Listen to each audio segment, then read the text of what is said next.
Hey there, and welcome. I'm Anna Hartman, and this is Unreal Results, a podcast where I help you get better outcomes and gain the confidence that you can help anyone, even the most complex cases. Join me as I teach about the influence of the visceral organs and the nervous system on movement, pain, and injuries, all while shifting the paradigm of what whole body assessment and treatment really looks like. I'm glad you're here. Let's dive in. Hello. Welcome to another episode of the Unreal Results podcast. The mic I use here is broken. So I'm on my old not AirPods, the old school plug-in Apple earphones. It has, as a speaker down the thing, and I feel like the original TikTok videos when they brought it across their face hair. And they didn't even have it in the air, right? They're just holding up their mouth like a microphone. And it looks silly. It seems silly. So I'm going to put it back in my ear even though I'm not listening through it, just as a placeholder by my mouth. Oh, actually, that reminds me too of this breathing app I used once upon a time. Don't even remember the name of it, but it was kind of a cool one. It measured things, but you brought it across your face like this, and it was almost like an oxygen canister, and it could listen to your nasal breathing, which was kind of cool, and it measured your wish I could remember the name of it. It was actually a really cool company. The company might have just been called Breath Research. Anyways, fun fact, the thing I learned the most from them is this is nothing to do with today's concept, kind of.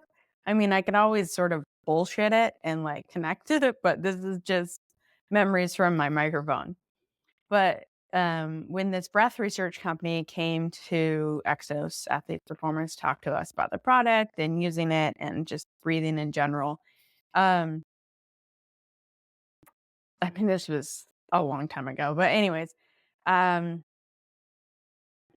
the person who designed it, she lived in the Bay Area and of California. If you're not, I guess if you're not on the West Side, you might not actually know what the Bay Area is, but San Francisco area. And my mom was in Sacramento at the time doing lung cancer treatment. And so, I was trying to do all the things I could for her to support her healing and everything. And that's before I knew a ton about the nervous system. And anyways, she invited us to her house/studio for a session. She was a Pilates and gyrotonic teacher, as well as one of the people behind this company and this product. And she was doing a session with my mom and me. And there was a moment when she said on our exhale, on our breathing, to emphasize the exhale, draw it out as long as possible and just wait for the inhale breath to rise up and to notice how you feel in that moment between the exhalation and the inhalation. And it was the first time really I had noticed that in that moment waiting for my breath, I had so much anxiety. And at the time, I did have a lot of anxiety because of going through dealing with knowing my mom had a terminal illness and was going to probably not make it, and also going through just watching her struggle with her mortality. It makes you struggle with your own mortality. It makes you worry about everything.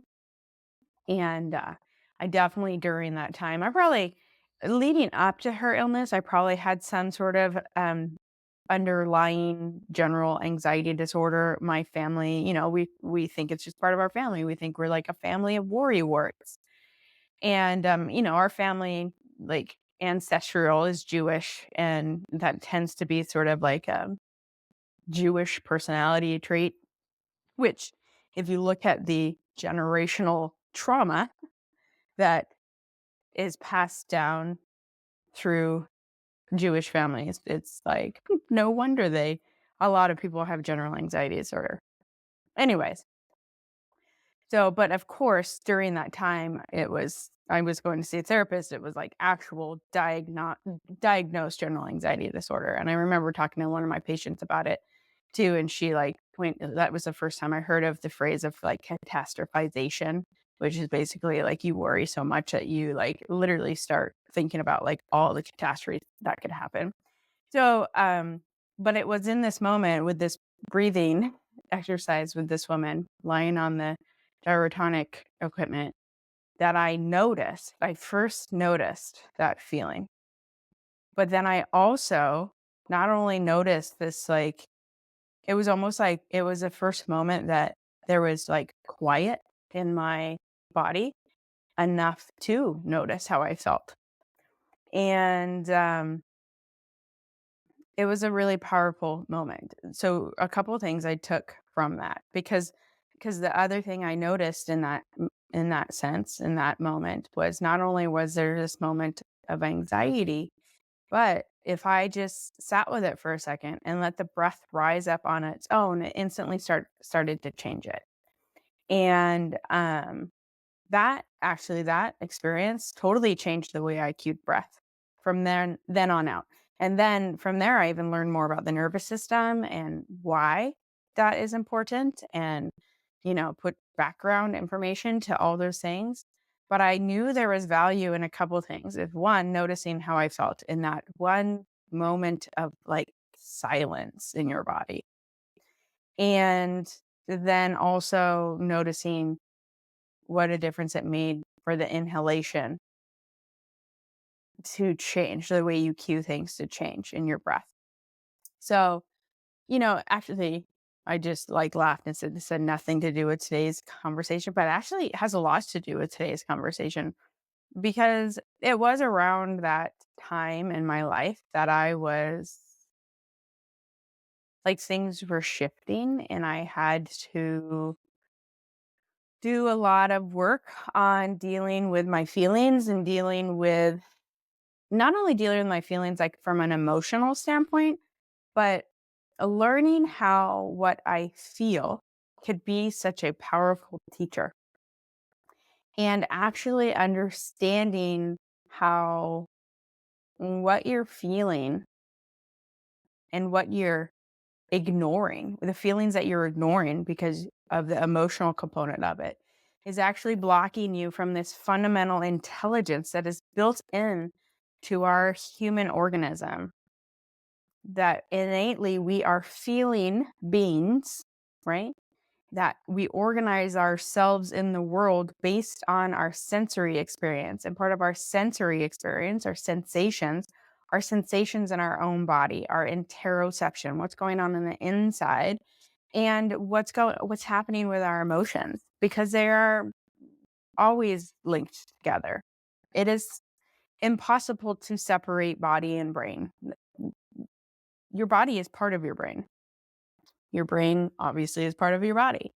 And then even too, to separate mind and body, because our mind can trick us into either one. I don't want to say trick us. Our mind can convince us to completely ignore what we're feeling in our body and to sort of go rogue in a sense and like just rely on our knowledge is and what our thinking is and forget this like huge component of knowledge that is inside of our body based on our sensations.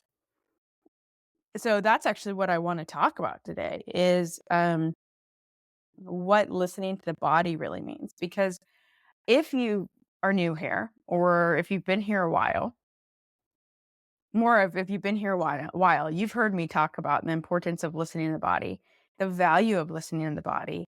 And you've probably heard me say that the body is the wisest person in the room. The body is full of wisdom. And when we can learn to follow that wisdom, we can figure out how to help our patients better. We can tap into our body's innate ability to heal itself and all the things. And so, but I also realized that there's a lot of mixed messages in the world of what listening to the body really means. And then also it's semantics a little bit too, because it can mean many things for different people in different scenarios. And I want to make sure that you know what I mean when I say listen to the body. And I actually on Instagram today in my stories, I'm asking this question to all of you because I'm curious. And obviously by the time the podcast comes out, you won't be able to interact with the poll in my stories, but send me a DM on Instagram, send me an email, um, and let me know what it means to you, maybe even in this moment before you even listen to the rest of the podcast. What does listening to the body mean for you? And I'm actually pulling up my Instagram because I want to ask, like, say word for word what I said. So I said, I need a favor. When you hear the term listening to the body, what is the first thing that comes to your mind? What does it mean to you? And then I asked, like, I had a poll. I said, listening to the body means dot, dot, dot. And I gave 4 options because that's all I could give on Instagram. And I said, does it mean paying attention to the symptoms you're having in your body? Paying attention to the feelings, trusting what you feel over what you think, or trusting your gut or intuition? And then I asked one more and I said, what does the word feeling, just the word feeling, mean to you? Does it mean emotions? Does it mean senses or sensations? Does it mean both emotions and sensations? Or does it mean intuition? So those are the questions I asked. If you have time, I would love to hear from you. Send me an email, like I said, send me a DM. Um, I'm curious. And like I said, from a semantics standpoint, it can mean many things. This is why words are funny sometimes. Words are funny. And this is why, if you've ever taken a course with me, I also usually start out the course with like straight up definitions of words and concepts and things that I mean, because I want us to be on the same page. And whenever I talk about this, I talk about a story, an experience I had in undergrad, and in organic chemistry. So in organic chemistry, learn about the moiety of different cellular structures. And oftentimes you have a cellular structure that is like a mirror image of each other. And it's called the right or the left moiety. And you need that nomenclature. You need the R or the L in the nomenclature to know what you're talking about, because it's virtually made up of the same things, but it's completely different, right? And so we have that terminology in organic chemistry. And when he was talking about the importance of having the right words, the right nomenclature to describe what we're talking about, he would always say, we got to get our cows and chickens straight. And that was like then his cue the rest of the semester of like, are we talking cows or chickens? Are we talking right or left? Because if I'm talking chickens and you're think I'm talking cows, we're never going to be on the same page. And so that's actually too why I wanted to do this podcast, because I realize in a lot of the other episodes I talk about listening to the body, and I probably loosely define it when I talk about it because I know it is can be confusing. There's a lot of cows and chickens in the room, right? And so I want to make sure that we're all at least understanding what I mean when I say listen to your body. And then also today I want to talk about like how I go about teaching someone how to listen to the body. And both as the practitioner, the clinician, as well as the human, the athlete, the client, the patient, the person you're working with, because I always want that for both of us. It's not just being able to listen to the body is not just in your own body, and it's not just for the clinician. And it's important that they both happen together. In fact, I'm going to talk about how the only way you can listen to someone else's body is if you've done the work of listening to your own body. And so I have a feeling, since we're only 14 minutes in and I've barely started talking about it, this is going to be a longer podcast. So apologize for ahead of time, but it's not a easy, well, I don't want to say easy. It's not a small topic to have a conversation around. In fact, it's like one of the fundamental concepts that I talk about in every single course that I teach, especially throughout the results cheat code, the locator test assessment protocol level 1 course, and in the mentorship. And that is actually the goal of the mentorship, to get people to understand this concept of listening to the body more. It's also what I teach within every single regen session. So if you have the Movement Rev regen library, it's baked into that. If you've worked with me as a client or an athlete, you know I lean into this all the time, and I try to get you to then also trust what you feel, because this also comes down a lot to trust, and trusting what you feel and not believing a lot of the nonsense that's out there in the world. So whew, let's dive in. This is a big, no wonder I've avoided this podcast, because it's a big concept. So, and why the other reason why I want to talk about it is this came up in one of my teaching sessions the other day, with somebody. I was teaching them the LTAP, and we got to the central nervous system tension test, and the coach was like, "Oh, I'm sure you'll find central nervous tension test or central nervous system tension on me, because I had a car accident, I had a whiplash injury, I've got a lot of neck pain, and it went on from there." And I was like, you know, like, total college game day here, like, not so fast, not so fast. You can't make that assumption. And this is why it's important to do an assessment on someone before you get their story. And the story in the world of cliniciandom, so I know that's not a word, but you know what I mean, is the subjective history. And the subjective history we're taught is what we're supposed to start with. And, the patient comes in, the client comes in, and we sit down. And part of building the rapport with them is listening to their story. But the problem is, most of the time when we're listening to someone's story, we are looking for evidence to support our beliefs. And it's really hard to be non-biased about their story and about their body and their assessment if you're doing that.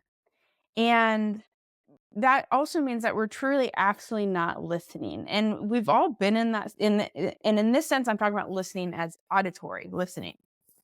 Our listening skills are that, and this is a normal conversation with people, you're looking for evidence. You're looking for evidence. You're looking for keywords that you can provide your expertise on. It's rare that someone truly just holds space in listening. And it is a big skill to actually listen to someone's story and not chime in and not react to it. And that is, I don't think it's actually taught well enough in school when we talk about the subjective history. Though also I'm going to tell you that I don't put a lot of weight in people's subjective histories anymore because of understanding this. And because now I have a tool using the locator test assessment protocol and using the osteopathic general listening, which I'll talk about what that is, that I don't have to rely on their subjective story now to direct me where to go in their body. I actually rely on the story, the memory, the information that their body is giving me. And so that is why when someone comes in to see me, I don't talk to them about why first. There is time for that because it's also so ingrained in telling a healthcare provider what's going on. It's so ingrained of telling your friends like the story of what's going on. Our story, we like to share our story. We like to share our thoughts. We want to be heard. And that is actually an important concept to understand, that people still want to be heard. you just as a clinician need to understand that you can't actually pay attention to what they're saying all the time because it's always laced in story. And when it's laced in story, it's based on their experiences, it's based on their beliefs, it's based on other people's experiences and beliefs. It's jaded by their belief system. It's jaded by your belief system. And so when we can evaluate someone, assess somebody first, what we're then looking at is the tissue memory. And this is the cool thing about the human nervous system and the biology is every single experience that we have ever had in our body from the time we started as one cell to this present moment has been recorded in our tissues. Literally recorded. We have a memory of everything that has ever happened to us. And like I started before, we probably even have a memory of everything that has happened to everyone in our ancestral chain. But if that's hard for you to understand the concept of, because that's like a big reach, um, I want you to at least appreciate that we are this, like the being we are when we were being created in the womb. Those cells are like the intelligence, the information that within each of those cells has been replicated and stored in every cell that has been made since then, right? That's how the biology works. And so this this is the body's wisdom I'm talking about. And then it's cool because you get to see this played out mechanically in the tissues. The information is stored in the tissues, the movements when somebody's injured in an accident, the movements, the forces that were through the tissues are restored. It's very common that when you're working on someone's tissues, you go back through a range of motion that they got hurt in. When I'm working on my football players, like especially in their lower extremities, sometimes like the ranges of motion their leg takes me through in order to like go like discharge the energy that was stored is really interesting. And then if I am able to see film on them when they actually got hurt, it like exactly mimics the movement that happened. And that's wild to me. But that's what I mean. And I obviously I didn't make this up. This is like an osteopathic thing. The many osteopaths along the years have always said like only the tissues know. Um, I forget the man's name that the Barral Institute always shares. I want to say like Roland Baker or Roland something rather like that. But that's what he would always say. Always only the tissues know. And so you actually the cool thing is you can assess someone and when you don't have their story layered in on it, you actually have a more pure assessment of what the tissues are telling you, a more pure assessment of their history through their tissues. And so you get the least biased opinion on what's going on and where the body is directing you. Now, with that said, it is a skill, a learned skill to be able to feel this information in the tissues, to feel these tensions, to feel these different energies being stored. And when I say energy being stored, I mean like physics. Like energy is neither stored or, created or destroyed, right? It's stored or lost as heat. And so when you apply stress to a tissue, the tissue then stores it and responds to it. It either builds more tissue around it or it takes away tissue around it, right? Like this is Wolff's law. This is the stress adaptation, right? So you can feel this in your hand too. I don't mean like woo woo energy, though that's part of it. It is like actual like physics. Okay. Um, so the limitation of being able to listen to someone's body without their story means that the listening is actually what you're feeling.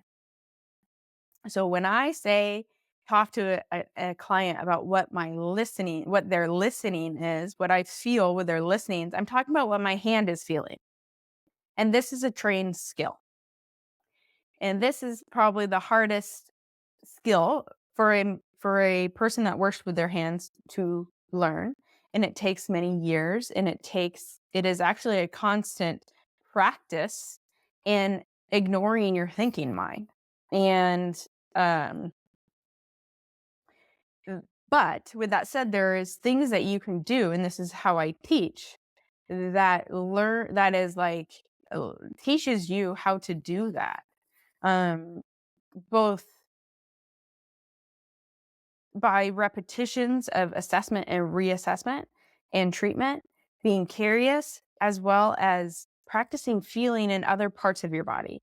So sometimes if you have a hard time feeling what's in your hand or feeling the information your hand's giving you in a test, it just means that you need some work in feeling in your body in general. And so this is kind of why it goes back to this concept of feeling as like sensations and emotions.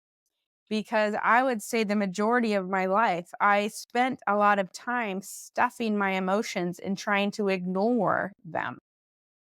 Just like an athlete or someone in sometimes chronic pain can disassociate from their body because they don't want to feel the pain anymore. They don't want to feel how bad they feel. So their brain just starts to ignore everything they feel below the neck. They ignore the messages, the symptoms, the messages, the sensations that their body is giving them as a survival strategy. And that's the other thing too is like not to be like frustrated that your body does this, because your body is always working for you, not against you. But understanding that sometimes when it's working for us, we need to then step in and realize when it's not serving us anymore, the patterns that we're doing.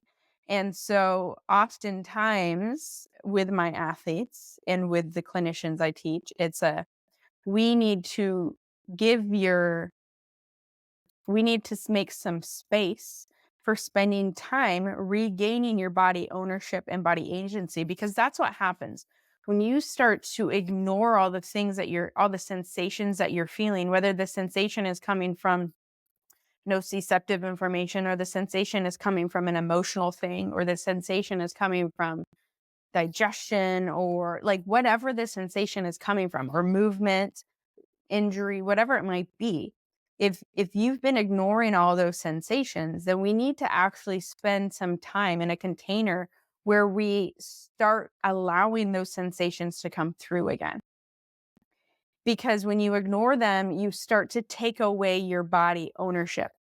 And when you take away your body ownership, your body agency goes away, your body resonance goes away. And what those things are, your body agency is like the understanding that you have control over movements in your body, you control over sensations in your body. Body ownership is the ultimate like combination of agency and like awareness, right? Understanding that this is yours to sense from and move from and operate from, right? But the habitual ignoring of sensations, we start to lose that body ownership. And body resonance means the ability to allow our body to feel other people's body. So understanding how to interpret body language and understanding how to interpret what you're feeling in your hands and someone else's body, or just the general nervous system state of someone else, is our body's resonance. And without good body agency and body ownership, we don't have good body resonance. And this is the clinician's journey that I try to take people throughout the revitalized mentorship, but also within the LTAP course and the results cheat code. I start to introduce it because this is a tangible way to understand. You have to pay attention to what you feel, and how you are as a clinician, the state you are in, the nervous system state you're in, um, how it might be getting in the way of being confident and trusting what you're feeling in your hands. Whew, this is a lot, right? It's like probably deeper than you thought it would be. um, and this is so oftentimes when we start realizing this connection, there is a frustration because people are like, I don't know how to sort of get over the hump of trusting what I feel. So, trusting what you feel comes with the body agency and body ownership and cultivating awareness through the other parts of your body. And so, this is too why I always tell the clinicians that I'm teaching, like, why you got to do the work in your own body. We can't expect to be able to help someone in their healing process if we haven't started it on our own body. So, how I do that, and actually, how I do that for clinicians, myself, and for athletes is the same way. It starts with just spotlighting your attention on your body and on your feels, taking a moment to see how you feel. And like do a body scan, see how your dynamic alignment feels, do a range of motion check. Pay attention to what your hip mobility is like, your ankle mobility is like, your neck mobility, your arm mobility, whatever it may be. And then don't pass judgment on those things. And that's the hardest thing too as a clinician because you're like, oh, my dynamic alignment, like I have a lateral shift. That must mean this is wrong and this is wrong and this is wrong. You start applying these stories based on your beliefs. Whereas the only job you were supposed to do is like spotlight your attention there and be curious about like, oh, interesting. I seem to be shifted to the right and make no judgment on that. There's nothing wrong with being, this is just where we're starting. There's nothing wrong with being shifted to the right. It's just, that's where we're at. And understanding that we can't change things if we don't know where we're starting. And so doing this check-in is so important. And then we do something and then we check in again. And it's in that moment that there is a change from our original check-in to our next check-in. This is what teaches us things, this change, this moment of change, because we notice then how we feel. And how we feel, we then put a weight on it of whether we like it or not, or whether it feels better or worse than where we started. And this is how we start to, one, relearn sensations in our body and start to see how the body changes sometimes with interventions that were not necessarily going to support the belief that we thought something was wrong. For example, if you do have that lateral shift and you were instantly thinking that it was like coming from your back, and then the intervention you did was like something at the opposite foot, or it was some eye exercise, or a hair pull, or a change in your breath, or rolling on the ground, something seemingly unrelated, and you check back in and your lateral shift's gone. That informs you and that informs you, but it starts to change your belief system, but it also shows you how cool the body is in that the symptoms, you start to understand that the symptoms that you feel are just sensations as opposed to related to something. And they're not something to necessarily be ignored, right? So I know that's like kind of hard to understand. It's hard, honestly, it's hard to explain, but that's like how we start to gather trust in our body again. Um, yeah, man, this is so like big of a topic. But anyways, um the other thing So this is what I mean too, like, so symptoms, this goes back to the question I was asking on Instagram. So symptoms that you're having in your body are nothing but sensations, and sensations though that we're interpreting under a certain lens of view or belief system. And depending on what that lens of view or belief system, it might distract you to the real issues at hand, right? So from what I teach, right, we talk about visceral referral patterns into the musculoskeletal system. So it might make us feel like a certain symptom is like musculoskeletal related. It is back pain or it is shoulder pain, but it was actually like a symptom from the viscera, right? But if we don't have that lens of view, we don't appreciate how that could be coming from somewhere else and giving us a different message. Um, there is a big importance on, like I said, this restoration of awareness. So going back to how this relates as a clinician to my hand, it's really hard to trust what I feel in my hand if I can't trust what I feel in the rest of my body. I will better trust what I feel in my hand when I can better trust what I feel in the rest of my body and learn how to move my body, because that's how, sensations are felt in our body through movement. And so this is why movement is such a wonderful teacher to us. It creates shift and change in our body, and then allows us to have a plethora of sensations to pick from. Okay. And how you also build trust in your body and trust in your hand is that you do something, you decide what you felt, right? And you are okay with it being wrong. There's nothing wrong with being wrong. You do some sort of innovation and then you retest it. And it's sort of like, has it changed? And does that support then what you're feeling? And the more bodies you feel, the more times you do this, the more you assess and reassess, check in, and then check in again after a intervention. This is training your hand in what you feel. And it's also helping you to trust it more. It's giving you evidence, it's giving you proof. And with that too, so I talk about trust a lot. And part of this too is picking up on the sensations in your body when we are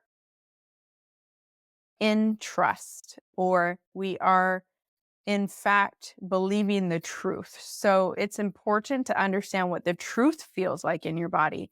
And this is actually a question that I ask in the beginning of the Revitalized Mentorship to people is, what does it feel like in your body to know that something is true? And I also ask, what does it feel like in your body to feel safe? Because usually those things go hand in hand. Even when we might not like the truth has a component of safety to it, right? When we're believing reality, when we're believing the truth, it is safe because it is. And this is, I've shared a little bit. I can't remember what podcast it was, but I know I've shared a little bit about it because I've talked about Byron Katie before and her self-inquiry process that I learned during the Asha Yoga teacher training. This is a really important work, but it ties into this concept of trusting what you feel in your body and trusting what you feel in your hand as a clinician. And as I'm giving shout outs, I always like to where did this come from? Because like with everything, it comes from a bunch of places and I blend it all together because I see these connections to it. And the places that it's sort of been blended together from are Byron Katie's work and the yoga concept of avidya. And then also um, from Eric Franklin. So Eric Franklin work which I've talked about a lot too, he was the first to like introduce me to a body scan and the importance of knowing where we're starting before we provide an intervention because there is so much richness in the change that happens. And then also um, from Ron Mariotti, uh, Dr. Ron, one of the teachers at the Burrell Institute, he was the teacher who taught the listening techniques course that I took, the first at one. And he basically was the one who to say, when I have my hand on someone, that is permission only to pay attention to what I feel, that I should not be thinking when my hand is on them. I should not be thinking about all the anatomical knowledge in my head, all the pathomechanics, I shouldn't be thinking of their story, be distracted by it. My only thing I should be paying attention to when my hand is on someone is what I feel.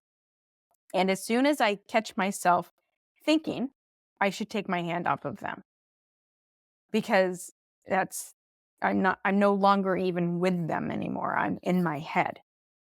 So that was a huge concept for me.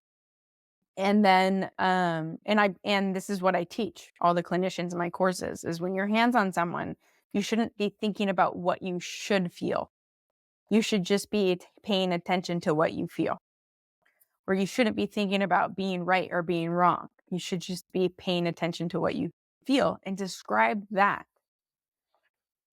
And then it doesn't mean that you never think. Of course, we think, but it allows all the knowledge that's stored in your brain and all the knowledge that's stored in all your cells to actually get pulled from, as opposed to just your ego and just the belief system that you're believing. And the belief system, not concept, but the understanding that our belief system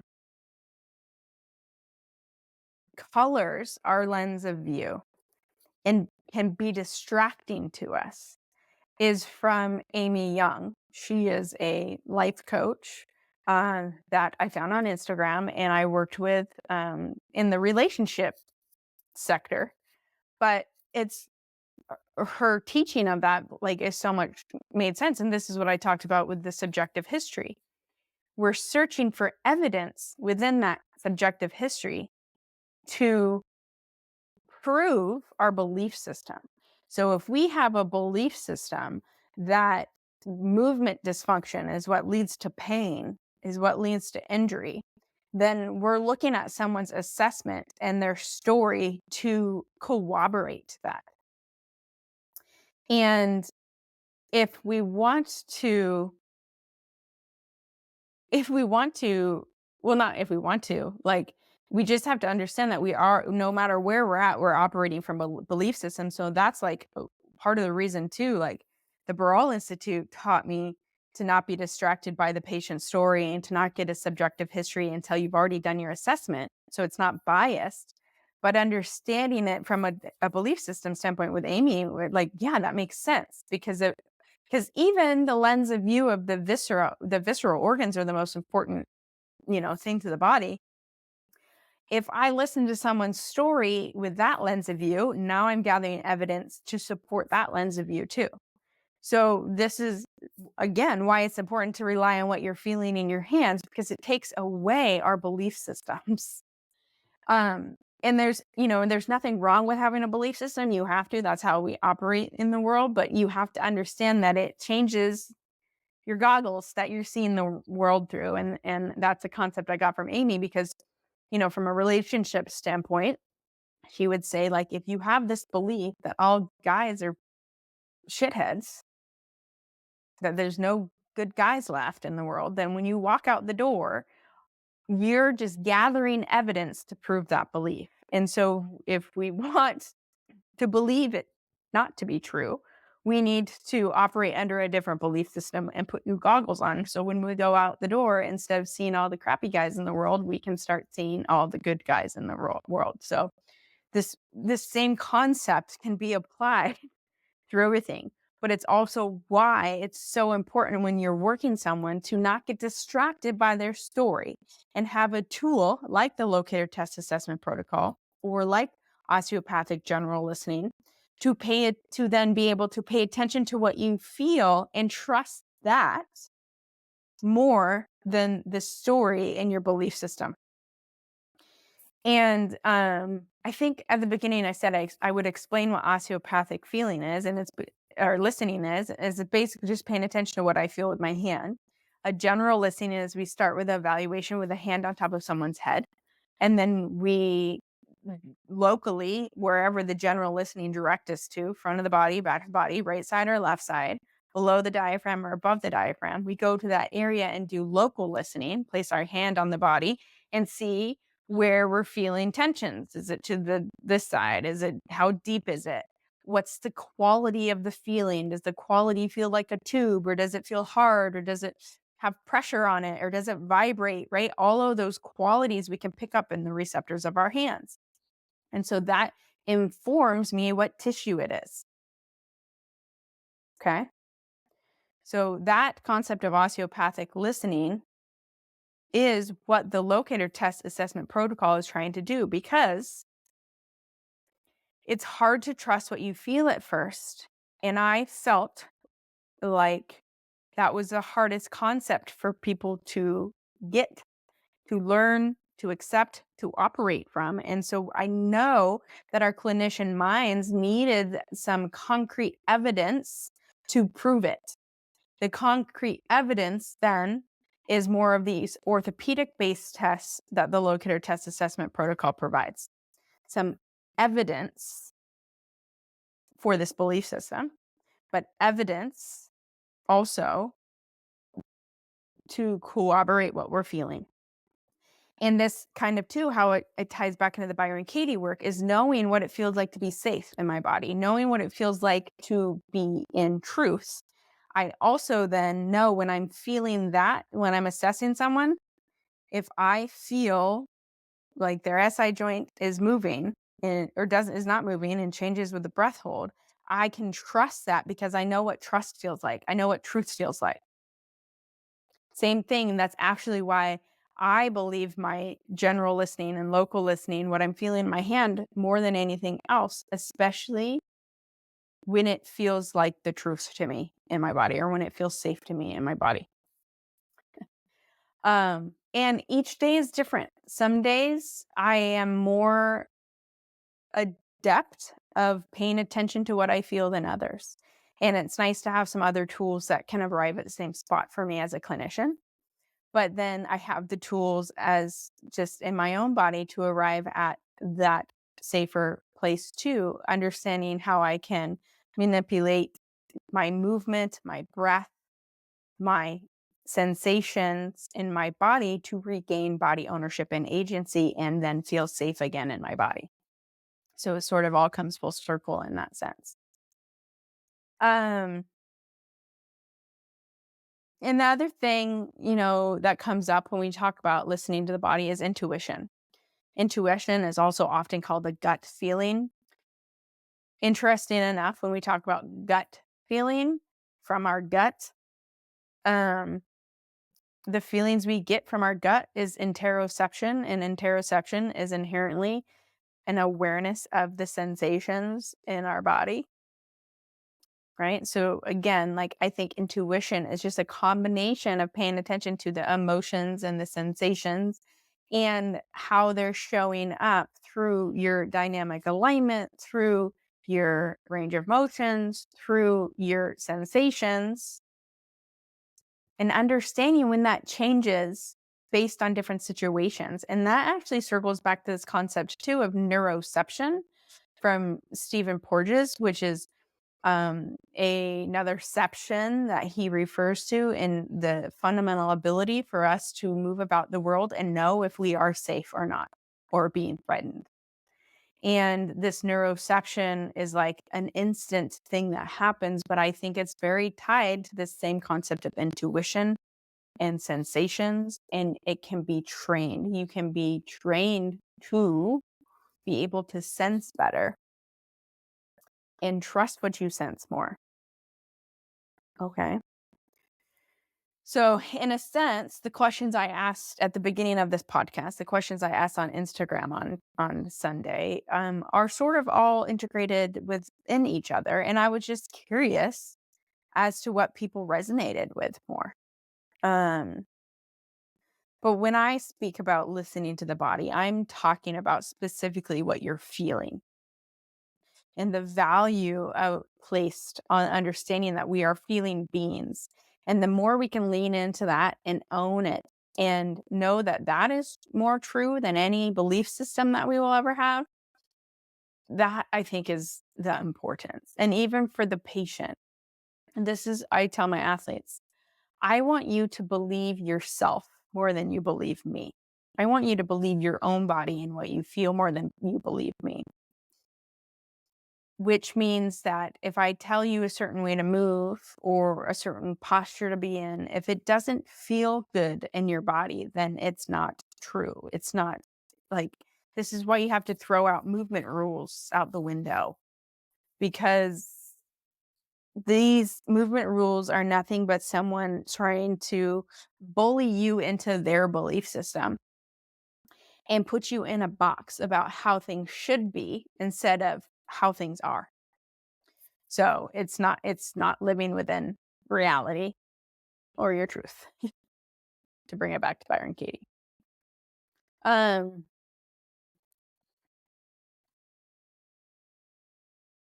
which is, again, why I weigh so much on people doing the work in their own body to feel the anatomy in your own body. This is in concept too. I just did this quote the other day from Bonnie Brainbridge Cohen. So if you don't know who that is, you need to know who that is.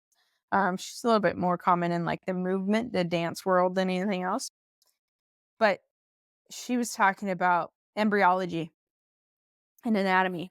And she said, when you're learning science about the body, there's this feeling that people have to like memorize it and like learn all this new information. But actually, fundamentally, it's not new information. It is a lived experience in your body. And if you can like sit with that for a second and then just like let it soak in when you're learning it and feel it through movement, then you're tapping into that intelligence that's within the cells that I'm talking about. So the quote she said is, "This is about memory, not learning something new." This is about memory, not learning something new. So same thing, listening to the body and improving your feeling is about memory, not learning something new. It is about coming home to your body. It is about taking your power back, realizing that all of this information is stored within the cells of your body, that your body is always in a quest for survival and safety and self-healing and regulating. And when we can get out of our own way, we can sort of tap into those quote unquote magical abilities as opposed to be in competition with them.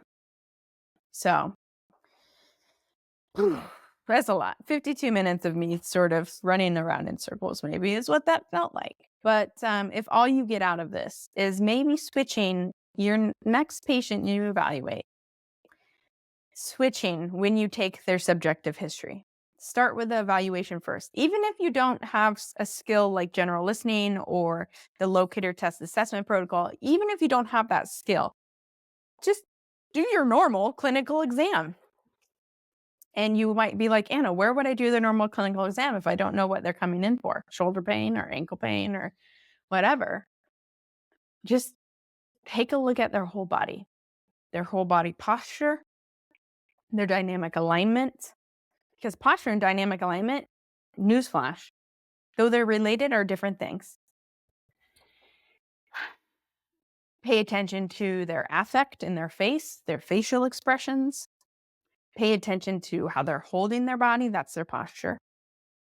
Pay attention to how they walk, their gait. And then decide if there's some joints that you want to look at. In general, I look at ankle dorsiflexion, hip flexion, hip extension, hip internal rotation, trunk rotation, and shoulder flexion. And maybe you can look at neck rotation too, whatever you want. Or maybe it's just simply like a forward bend. What does it look like when you try to touch your toes? Start with gait and go from there.